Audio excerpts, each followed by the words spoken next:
Hey guys, it's JQ Crafty here with another Confessions of a Paper Ad Cutfile. Second release was just on the 15th. A bunch of home and neighborhood, really good themed cut files for, in general, what's going on, and just always good, right? I'm gonna be using, some people have asked me where I've gotten my wood grain. I get, this pack of Snap Basics, Simple Stories. Wood grain in the back is like all ledger, polka dot, like normal, and lined paper. I love it because it comes in with tons of wood grains. I have 2 packs. So this is the last thing I have left of my wood grain for this pack. I have a whole nother pack, so do not fret. But this is the last one I have of this. So I'm going to use this on this layout, and I used the Love Letters cut file.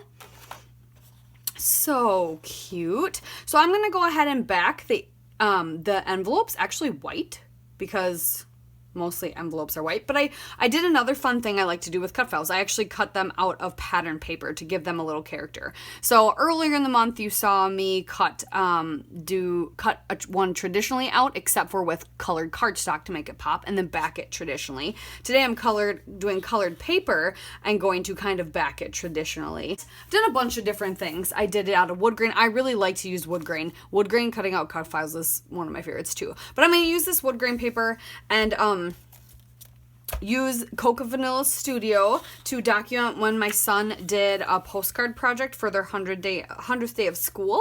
They tried to get as many postcards as possible. I took a picture only of this one, but because it was my coworker was in Africa and their child sent him a postcard from Africa. He also got one from New Zealand. He also got one from, I think, Paris. He got some from all over the world, which was great. It's great to know people. Have friends in everywhere. So we're going to use Coca Vanilla Studio, the new collection this year, Daydream. It's so pretty.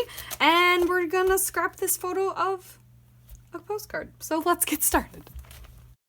So I backed this one off camera, but I love the way it looks with the light pale colors as the outline and the cute little white envelopes. I did the lining of the envelopes a different color, and actually some of them the same. I used the same pattern paper, just different parts of it, because it was that watercolory paper.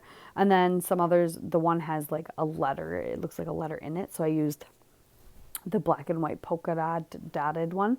But yeah, so right now I am gutting this blue paper because a big chunk of it's not going to be shown. And I don't, I just bought this collection and I don't plan on getting more, and I really wanted to make sure I had that to map my photo and not cut up another paper. I did not get the 6x6 or 6x8 pad with this collection, which I'm kicking myself that I didn't, but I didn't. So I was trying to limit what I got this year because the other 2 collections I got, the Amy Tan and the Jen Hatfield, are huge. There's so much to them, but so I'm really, really liking this.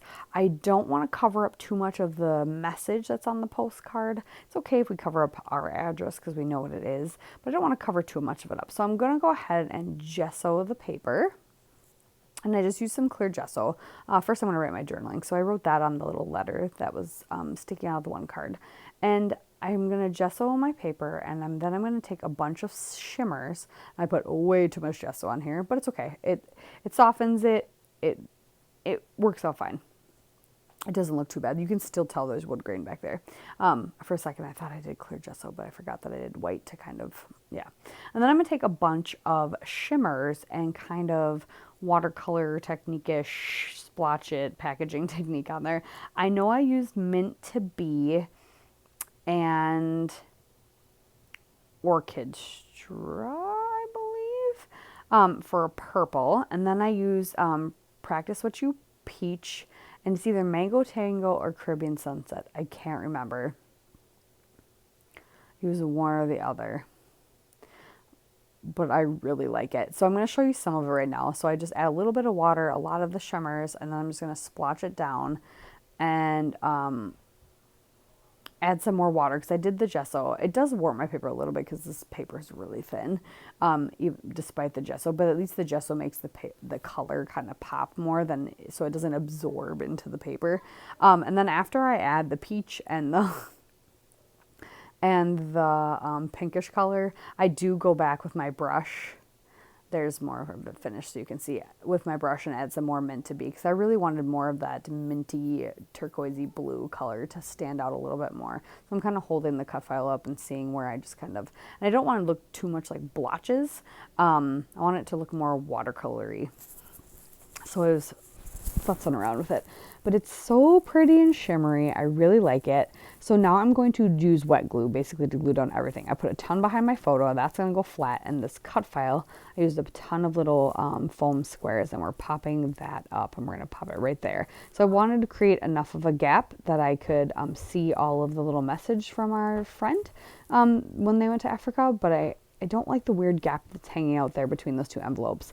So I'm going to stick a little flare in there and a flower, and then we're just to start embellishing kind of along the envelope. And I came across this branding strip, or not a branding strip, it was kind of a border strip that was on the cut apart sheet. I really like that, and I wanted to break up the papers to see, you know, so there wasn't just the harsh line, and just to add a little more character in there. So I'm going to go ahead and just go through all the embellishments. I look through a lot of it, add some flowers here and there, add some word stickers on all the elements, because what do on all the envelopes, because what do envelopes have on them? Words. They have addresses, they have messages on the inside. So I just kind of put things that were in general, things that were said in some of the postcards he got, which were just sweet things like, hope you're having a great day, hi, and stuff like that. And I put love your friends on one of them, and just little things here and there. It was just really fun just to kind of decorate it. This is a great cut file that you could use. I'm thinking of tons of other ways you could do, especially like now with COVID. I know some kids are having pen pals because they can't go see people, and not everybody has awesome technology. I know, and to encourage like some writing and stuff, it'd be a really good time to even do pen pals or just document a birthday and birthday cards. And yeah, it's a very cute cut file, and I love the way it turned out. So I'm going through the ephemera, and I see that they have happy days in there, and I had pulled out happy from the titles, but I was like, you know what, why don't I just use the colorful happy days, and instead of having it say happy days, I'll get some of my other thickers and we'll do 100 days happy mail, because it was the 100th day of school, and it was the happy mail they all got, because whenever I get something in the mail, it's like happy mail. So that's what I decided my title was going to be, was 100 Days Happy Mail. And I love that idea. And it works out really good. Once I finish just kind of putting the embellishments on, then I'm going to finally decide to go ahead and grab out some thickers. So I grabbed my stash. I kind of cleaned up everything, grabbed my stash. I was going to grab these dark blue navy stickers first, and then I found these old thickers I had. They're Eric, and they actually match the kind of turquoisey green blue in the collection really, really well. They are just foam, so they stand out a little bit more, but they actually match. Like the Y in the word days is the same color. And it's just because that's kind of like washed out with white, and how, you know, the look that their stuff has, just the very soft. It's the very same color though. And it works out really, really well. 100 Days Happy Mail. Love it. So there you have it, you guys. Thanks for watching. I hope you enjoyed, and make sure you go check out the cut files. The Confessions of a Paper Addict Facebook group will be linked down below, and we'll see you next time. Bye.